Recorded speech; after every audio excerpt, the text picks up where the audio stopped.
이 요한계시록 20장은 우리가 방금 같이 1절부터 10절까지 읽었지만 이해가 되지 않는 가장 난해한, 그래서 신학자들이 요한계시록 전체 가운데서 가장 난해한 장으로 이 요한계시록 20장을 이렇게 주장을 합니다. 특히 오늘 우리가 읽었던 가운데 보면 이 요한계시록의 20장에 와서 천년왕국을 이야기합니다. 이 사실은 천년왕국이라고 이야기할 때 이 천년왕국이라는 단어가 성경에 실제적으로 천년왕국이라고 이렇게 표현되어 있지는 않습니다. 6절 끝부분에, 우리가 읽었던 6절 끝부분에 보면 천년 동안 그리스도와 더불어 왕노릇하리라 라고 하는 이 표현 때문에 신학자들이 이제 신학생들을 가르치기 위한 편의상 만들어진 그 용어가 천년 왕국이라고 하는 단어입니다. 오늘 우리가 본문 2절부터 시작해서 이번 7절까지의 매 절마다 나오는 단어가 바로 천년이라고 하는 단어가 등장하는 것을 볼 수 있습니다. 잘 보시면은 3번은, 6번 가운데 3번은 천년 동안이라고 이렇게 표현을 하고 있고, 또 3번은 천년이 차다라고 하는 그런 표현이 나옵니다. 이 천년이라고 하는 단어가 라틴어로는 우리가 잘 알듯이 밀레니엄, 천년이라고 하는 표현이고, 헬라어 원문으로는 킬리마즘이라고 하는 단어입니다. 킬리마즘이라고 하는 단어. 바로 오늘 본문에 20장에서 6번 사용되어지고 있는 단어가 바로 이 킬리마즘 헬라어 원문으로 그렇게 사용되고 있는데, 천년이라고 하는 역시 단어입니다.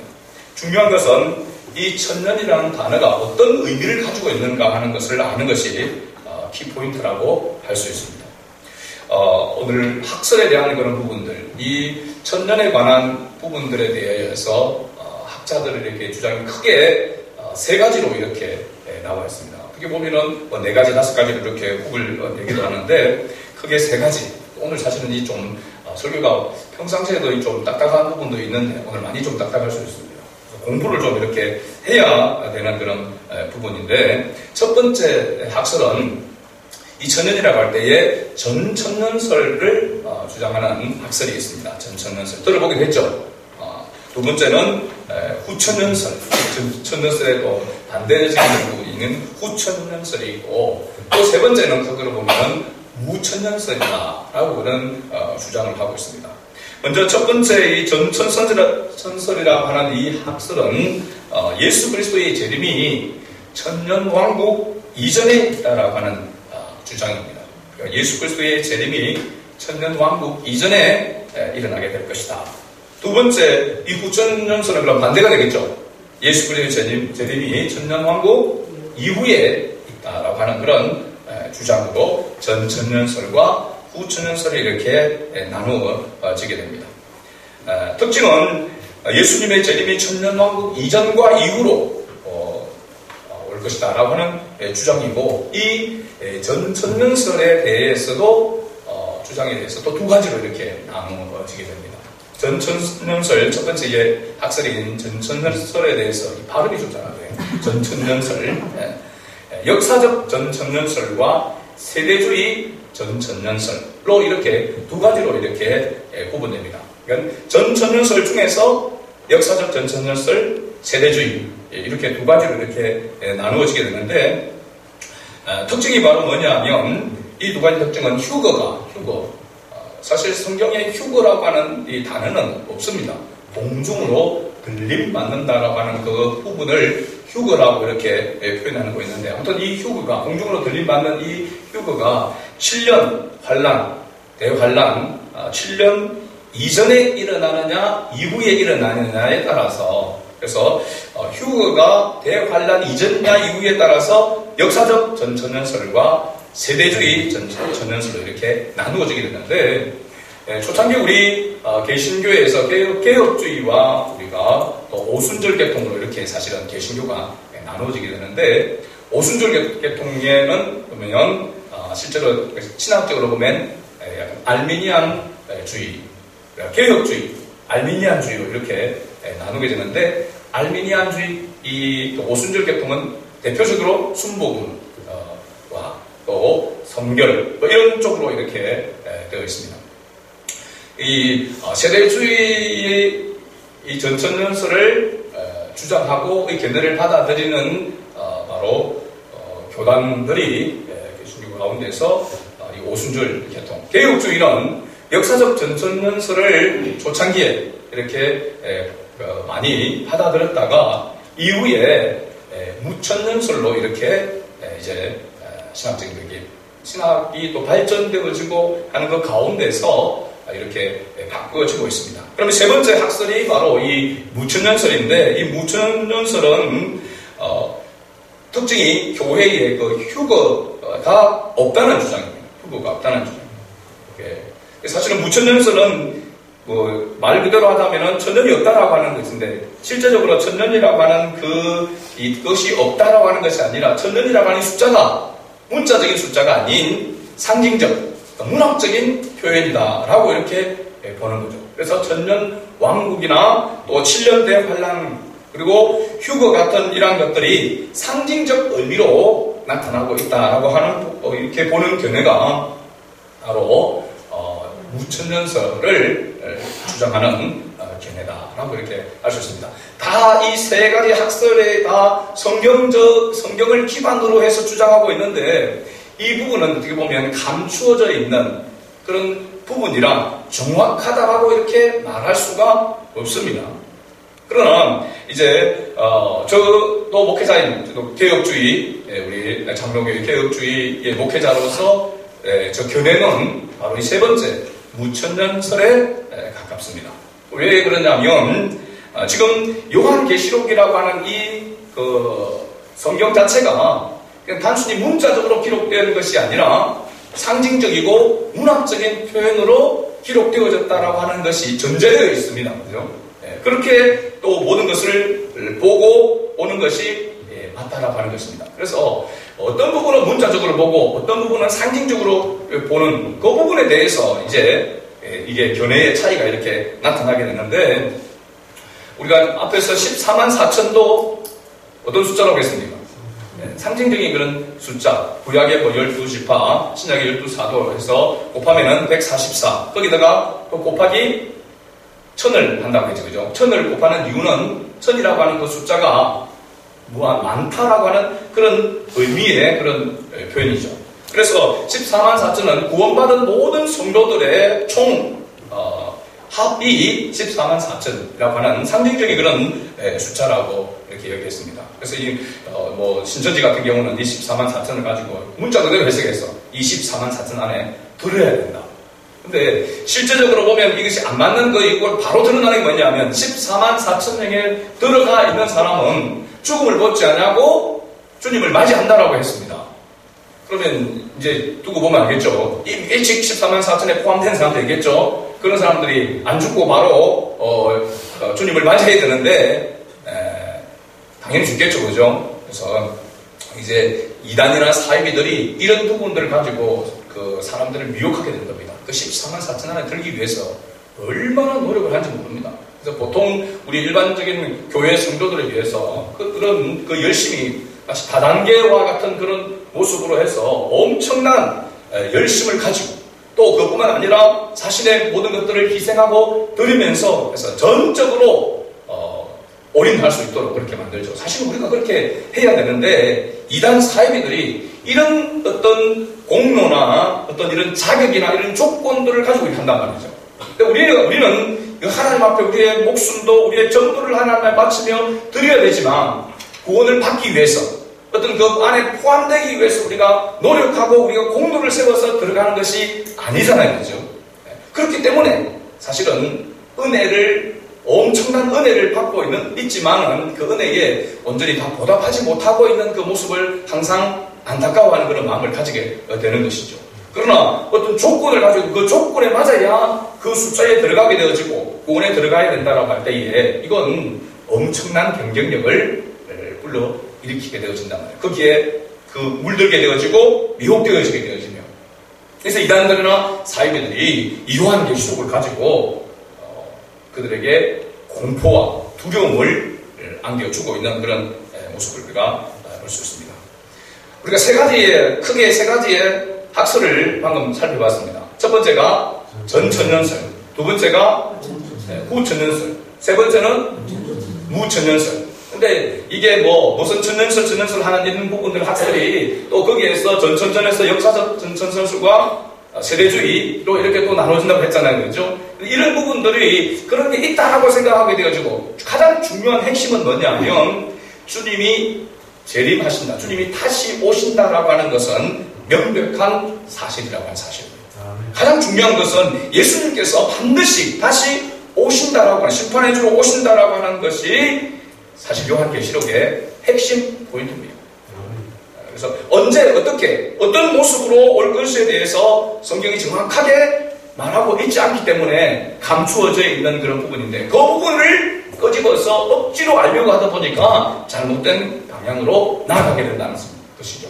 중요한 것은 주님이 반드시 올 것인데 그 주님을 어떤 모습으로 맞이해야 하는가라고 하는 것이 중요한 것이고 주님은 반드시 오실 것이라고 하는 여기에 핵심을 두어야 한다는 사실입니다. 이러한 모습 가지고 1절로 우리가 다시 가서 보면 또 내가 보면 누가 지금 보고 있는 겁니까? 사도 요한이 지금 보고 있는 것이죠. 천사가 무저갱의 열쇠와 큰 쇠사슬을 그의 손에 가지고 하늘로부터 내려와서 사도 요한이 보았던 이 천사가 하나님의 심부름꾼인지 아니면 다른 어떤 존재인지에 대하여서 확실하게 구분해서 보여주는 표현이 단어가 있습니다. 그게 바로 뭐냐면 하늘로부터 내려왔어라고 합니다. 내려왔다라고 하는 것과 또 다른 표현이 하나 있는데 떨어졌다라고 하는 표현이 있습니다.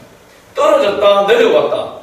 어쨌든 위에서 밑으로 내려오거나 떨어졌거나 세상으로 왔다는 것이죠. 그죠? 왔다는 표현인데 떨어졌다라고 하는 이 단어를 표현을 쓸 때에는 어떤 표현이냐면 타락했다라고 하는 그러한 의미로서 사용되어집니다.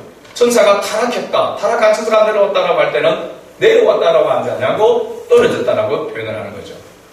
하나님의 심부름꾼으로 하나님의 대리자로서 온 천사는 뭐냐면 내려온다라고 하는 표현을 쓴다라고 하는 것이죠. 그래서 오늘 1절 끝부분에 보면 하늘로부터 내려와서라고 하는 것은 지금 사도 요한이 보고 있는 그 천사가 하나님의 심부름꾼으로서 대리자로서 왔다라고 하는 것을 확실하게 보여주고 있는 증거다라고 이렇게 말할 수 있습니다. 중요한 것은 이 천사가 무엇을 가지고 하나님의 심부름꾼으로 왔다고 하느냐는 것이죠. 무엇을 가지고 있습니까? 그의 손에 무저갱의 열쇠와 큰 쇠사슬이 들려있다.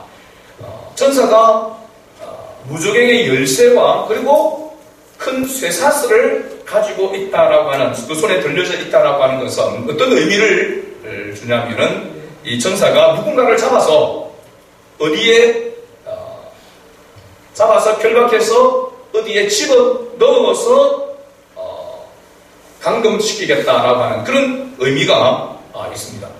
무저갱이라고 할 때 무저갱 우리가 요한계시록 9장 한번 띄워보세요. 9장 1절에서 3절 우리가 살펴봤던 부분인데 요한계시록 9장 1절에서 3절 같이 한번 읽어봅니다. 다섯째 천사가 나팔을 불매 내가 보니 하늘에서 땅에 떨어진 별 하나가 있는데 그가 무저갱의 열쇠를 받았더라. 그가 무저갱을 열니 그 구멍에서 큰 화덕의 연기 같은 연기가 올라오매 해와 공기가 그 구멍의 연기로 말미암아 어두워지며 또 황충이 연기 가운데로부터 땅 위에 나오매 그들이 땅에 있는 정갈의 권세와 같은 권세를 받았더라. 아멘. 여기 9장에서 무저갱이라고 하는 이런 표현이 나왔습니다. 그래서 이 무저갱이라고 할 때에 이 무저갱이 다양한 표현으로 등장하고 있지만은 물리적 공간, 어떤 그런 장소, 어떤 공간을 이야기하고 있는 것이 아니라 어떤 상태에 있는지에 대한 상태에 대해서 문학적으로 표현한 것이다 라고 제가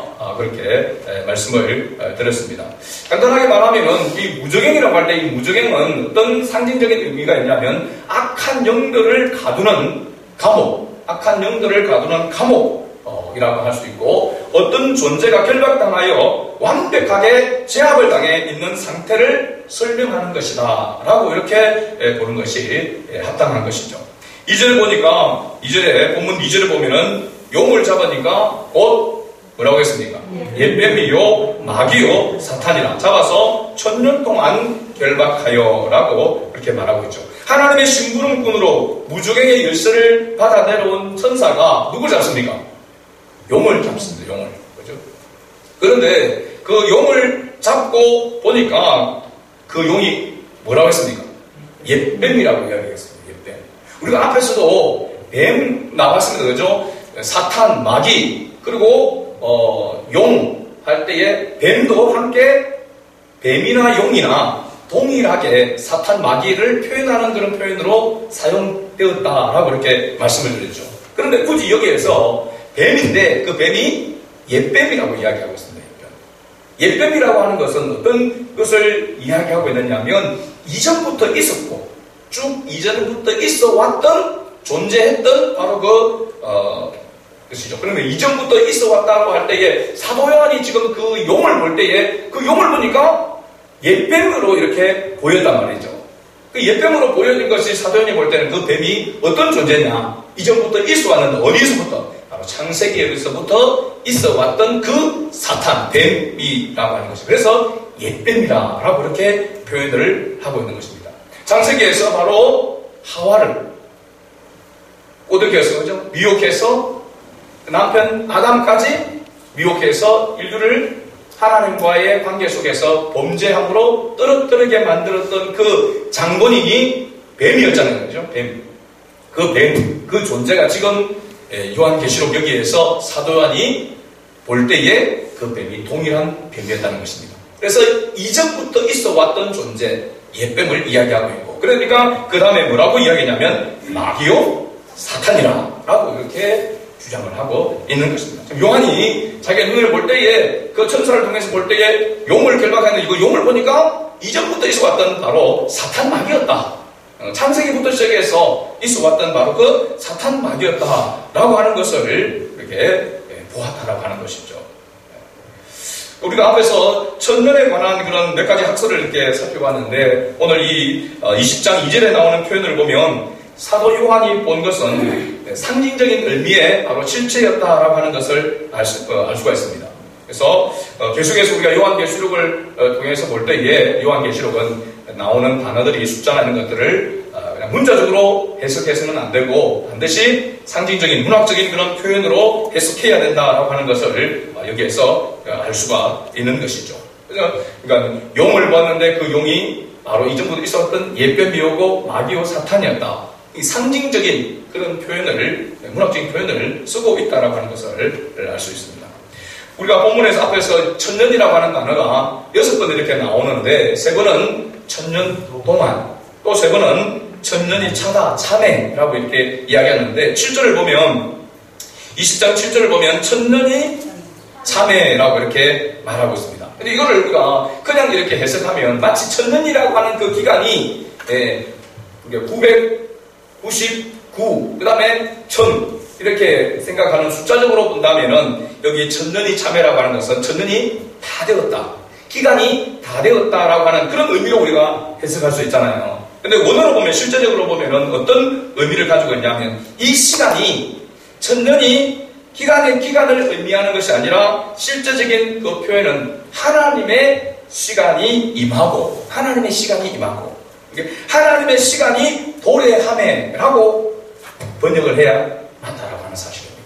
그죠? 그러니까 우리가 겉으로 볼 때는 숫자적으로, 문자적으로 보면 천년이라고 하는 그 기간이 이제 다 차게 되었을 때라고 이렇게 이야기할 수 있는데 실제적으로 보면은 이 천년이라고 하는 이 숫자가 문자적인 숫자가 아닌 상징적인 의미를 가지고 있는데 그것은 어떻게 보면 사람의 시간이 아닌, 인간의 시간이 아닌 하나님의 시간, 하나님의 때, 하나님의 시간이 참회라고 하는 것으로 우리가 봐야 한다는 사실입니다. 그래서 이러한 관점에서 보면 천년이라고 하는 이 기간이 어느 기간이라고 이야기할 수 있는 예수님의 십자가 사건부터 시작해가지고 예수님이 다시 오실 기간, 우리가 이 기간을 뭐라고 이야기합니까? 종말이라고 이야기합니다.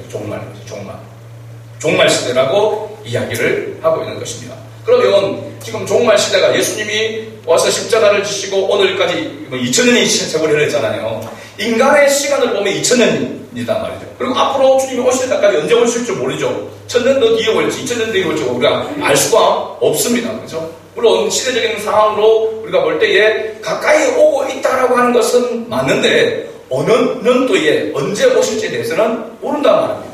그래서 인간의 시대에서 보면 2000년이 흘렀습니다. 그죠? 그런데 원래 우리가 문자적으로 본다면 1000년이 지나고 난 다음에 1000년이 차면 와야 되는 거잖아요. 그러니까 아닐 그 부분이 뭘 이야기하고 있냐면 이 1000년이라는 숫자 자체가 상징적인 의미를 가지고 있다는 사실입니다. 그러니까 종말 시대, 주님이 십자가에서 죽으시고 난 다음부터 시작해가지고 주님이 다시 오실 재림의 시간까지를 실제적으로 보면 1000년이라고 이렇게 본다라고 하는 것입니다. 그리고 우리가 하나님의 인재에 관한 그런 부분을 시제로 이렇게 보면은 과거, 미래, 과거, 현재, 미래의 시제로 이렇게 세 가지로 이렇게 구분할 수 있잖아요. 그죠? 그 마찬가지로 우리가 성경을 볼 때도 이와 같은 모습들이 있습니다. 하나님께서 임했고, 그 다음에 임하고 있으며 또 임할 것이다 라고 하는 그런 시제를 사용하고 있다라고 하는 것입니다. 완성되지는 않았지만 하나님 나라가 이미 임했습니다. 믿습니까, 여러분? 네. 여러분, 하나님의 나라가 지금 이 가운데 임하고 있다라고 하는 것을 믿습니까? 네. 네. 그 뭐냐면 예수님께서 처음에 갈릴리에서 복음을 하나님 나라를 선포하셨잖아요. 첫 선포가 뭐였습니까? 회개하라. 천국이 가까웠느니라 라고 했습니다. 예수님께서. 그죠? 천국이 가까웠다라고 했는데 제자들이 천국이 어디 있습니까? 라고 이렇게 묻습니다. 그래서 예수님께서 뭐라고 했었습니까? 천국이 네 마음에 있느니라 라고 했습니다. 그 네 마음에 있다라고 하는 것은 아무나 마음에 있는 것이 아니라 주님을 믿는 자의 마음속에 있다라고 하는 것을 말해주고 있는 것이죠. 그러니까 천국이 이미 왔고 그리고 지금 현재 있으며 앞으로 또 올 것이다라고 하는 것이 천국에 대한 관점입니다. 실제로 보면. 이해가 됩니까, 여러분?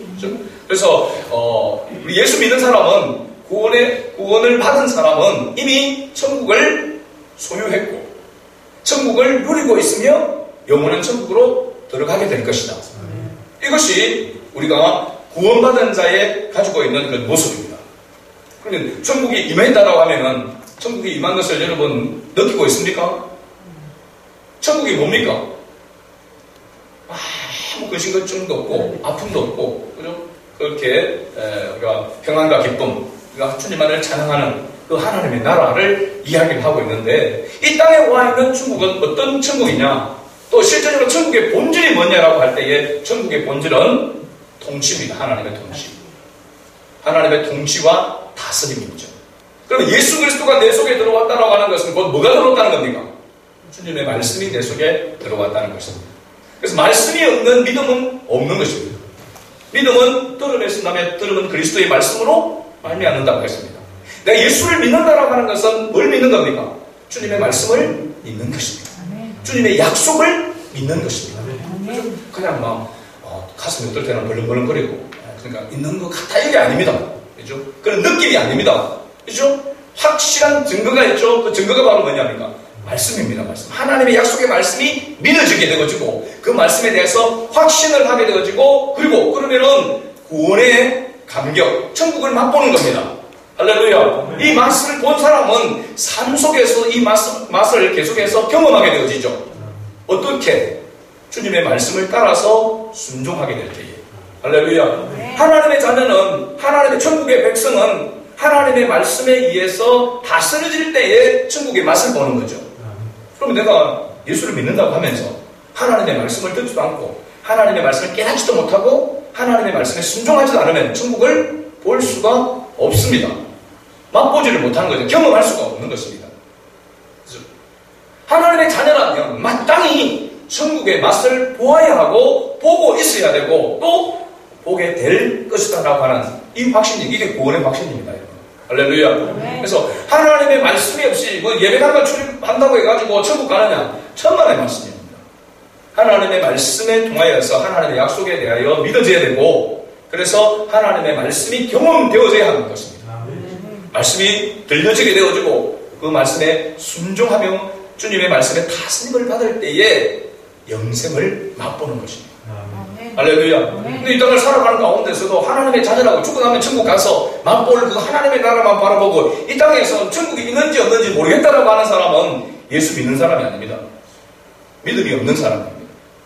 그런 사람은 어떻게 해야 될까요? 하나님의 말씀에 귀를 기울여야 되겠죠? 하나님의 말씀에 깨달아지도록 기도해야 되겠죠? 예수님께서 지신 그 십자가, 예수님의 그 말씀이 나에게 내가 들려져야 되고 믿어져야 하는 것이죠.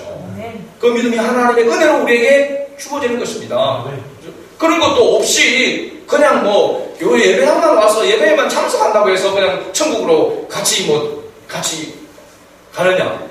아닙니다. 어떤 제가 저 운동하는 그 보면 권사님 따님이 있는데 교회를 안 다니는 줄 압니다. 제가 전도 기도하고 있는 그런 중인데 이제 교회 나와야 됩니다. 권사님 딸이 이렇게 교회를 안 다니고 이렇게 있으면 되냐고 공무원입니다. 그분도 그렇게 이야기를 하니까 저는 목사님인데 딱 붙어서 같이 갈 거라고. 뒤에 있을 때 뭐 한 번씩 뭐 운동을 같이 하셔도 되겠지 못겠지만 저한테 붙는다고 해가지고 전국 가는 게 아니잖아요. 대부분 사람들은 그렇게 하는데 남편들 물어보면 우리 집사람이 교회 다니는데 집사람 붙들고 같이 갈 거라고. 상당한 말씀입니다. 자식 붙들고 갈 수도 없고 부모 붙들고 갈 수도 없습니다.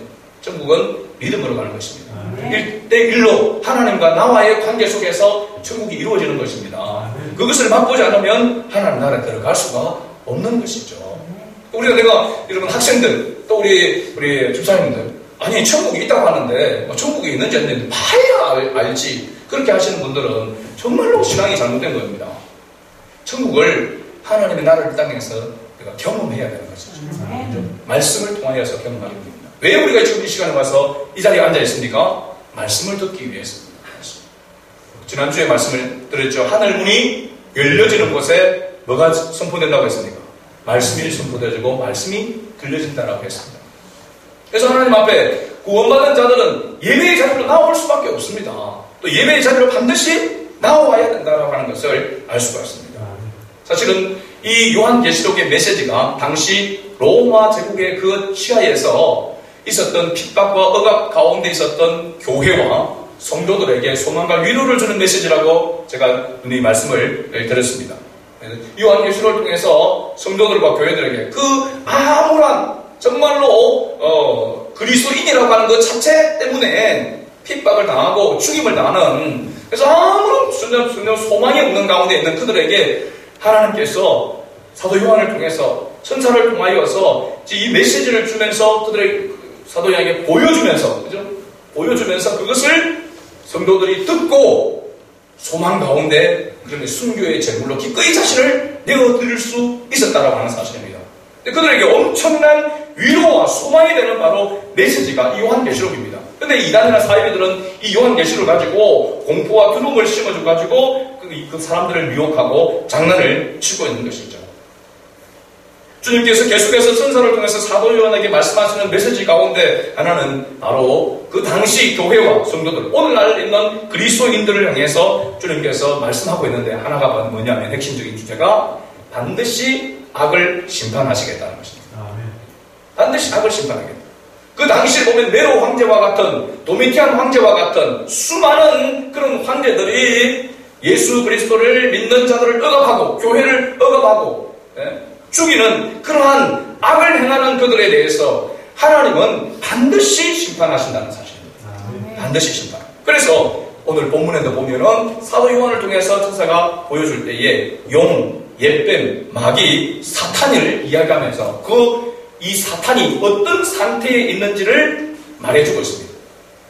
실제적으로는 지금 가장 강력한 제국이었고 가장 힘있는 권력과 군사력을 가지고 있는 황제가 마치 하나님의 자리에 앉아서 신의 자리에 앉아서 그를 숭배하려고 하는 그런 가운데 있지만 그러나 그 존재는 그 배후의 세력인 사탄과 마귀는 어떤 상태에 있다? 바로 이미 머리를 상한 상태에 있고 몸만 꼬리만 삼아서 잠시 동안 꿈틀거리고 있는 그와 같은 상태에 있다. 결국 마지막에는 어떻게 된다고 말하고 있습니까? 불과 유황못에 던져지게 될 그러한 존재가 사탄 마귀다라고 하는 것을 말해주고 있습니다. 그러면서 구원받은 하나님의 자녀들은 이미 주님과 더불어 함께 승리하고 있고 최종적인 승리자가 될 것이다 라고 하는 것입니다. 이게 요한계시록에서 사도 요한을 통해서 그 당시 교회와 그리스도인들에게 오늘을 살아가고 있는 우리 그리스도인들에게 주시는 메시지입니다.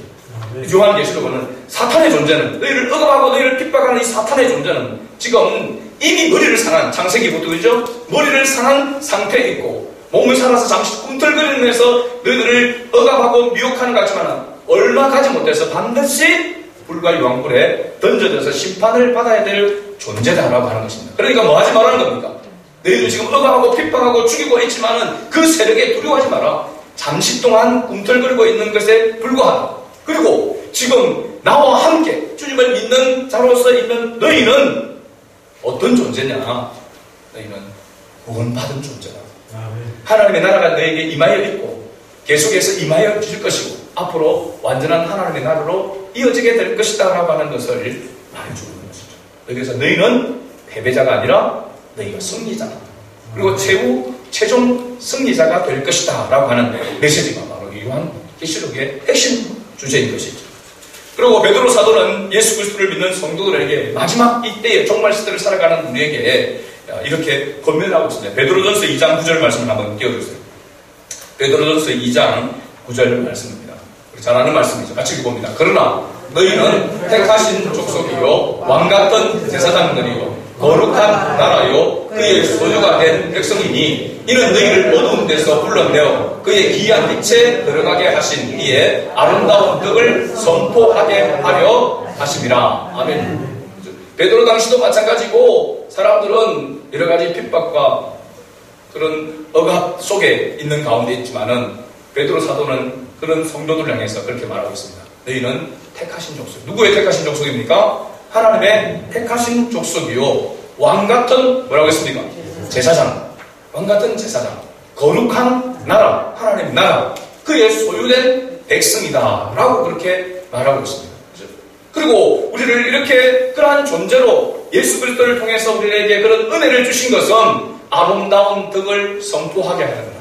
우리가 기이한 빛에 들어가게 하신 이 바로 예수 그리스도의 그 아름다운 덕, 그 말씀을, 그 복음을 선포하게 하려 하시기 위해서 우리를 먼저 부르셨다, 택하셨다 라고 그렇게 말하고 있습니다. 그렇죠? 우리는 이 일을 위해서 쓰임받기 위해서 사명을 받은 바로 하나님의 대리자, 하나님의 사람이다라고 하는 것을 베드로 사도는 그렇게 말하고 있습니다.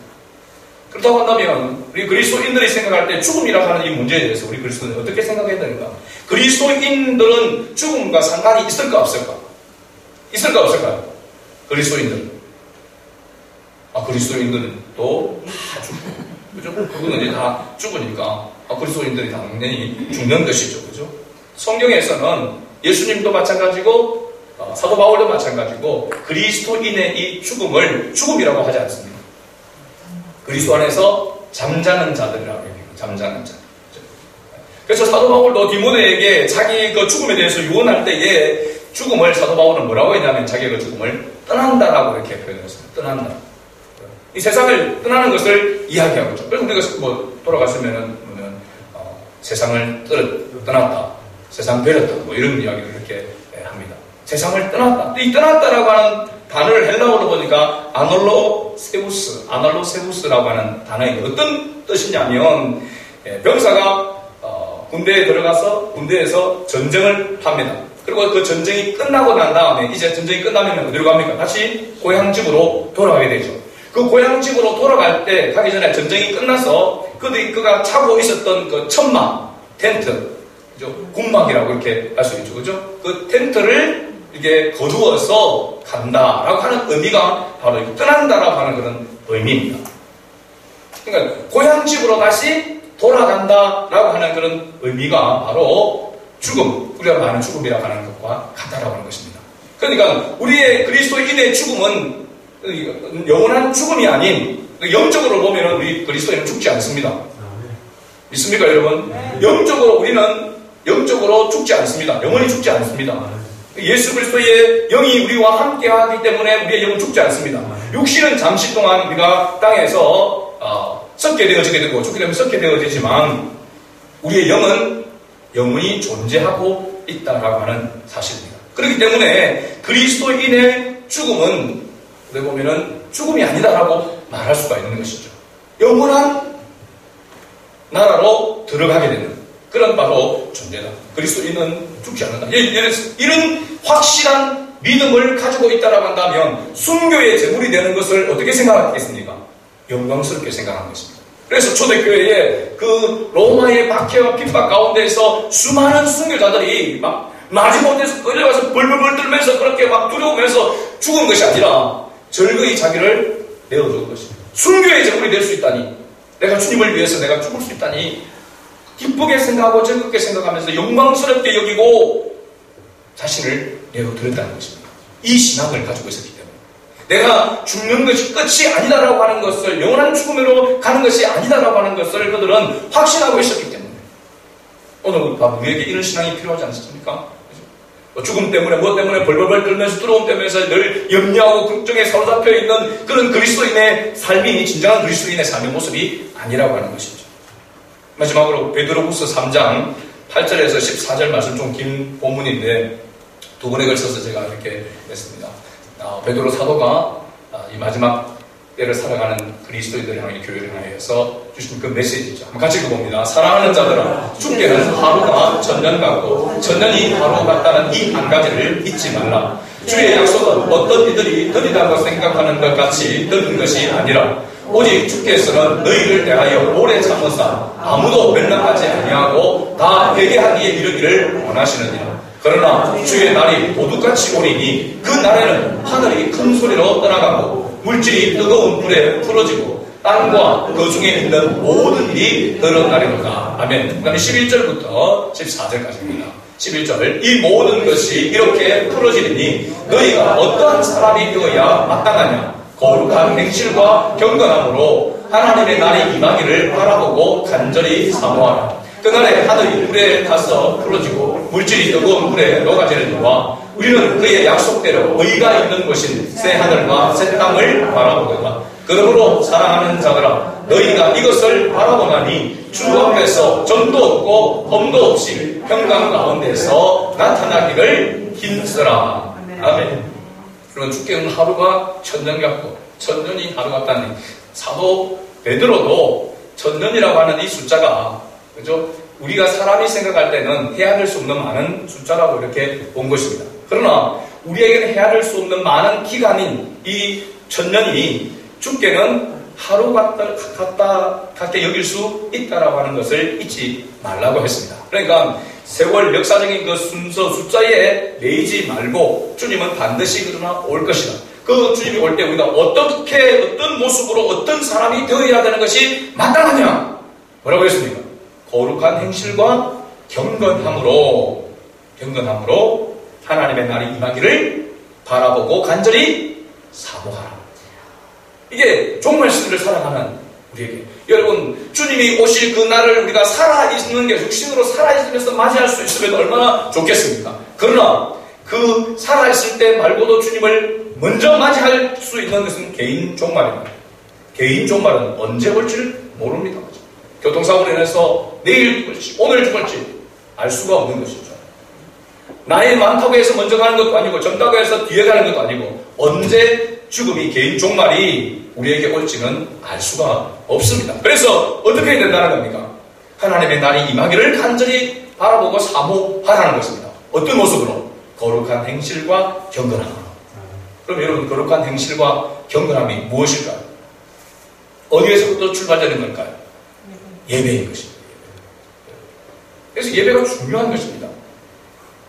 또 지금 한국교회가 코로나19로 인해서 많은 그런 부분에 있어서 이게 처음부터 잘못되어지는 부분, 신천지로 인해가지고, 그 다음에 사랑제일교회 같은 그런 부분들을 인해가지고 정말로 뭐 불에 기름을 던진 것처럼 이렇게 해서 기독교 교회가 엄청난 그 가운데 있어서 예배에 대한 이런 부분들까지 사실은 어떻게 보면 탄압 아닌 탄압을 받게 되죠.